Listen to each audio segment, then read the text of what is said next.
Hi, welcome to HardReset.Info. Now I can show you how to enable or disable screen synchronization on Warhammer Speed Freeks.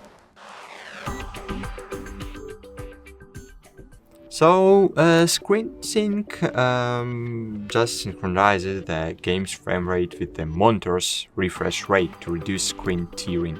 So, to enable or disable this feature, you should click on the gear icon at the top part of your screen, then choose Settings, scroll down and find here Screen Sync. It's here, as you can see, off or on.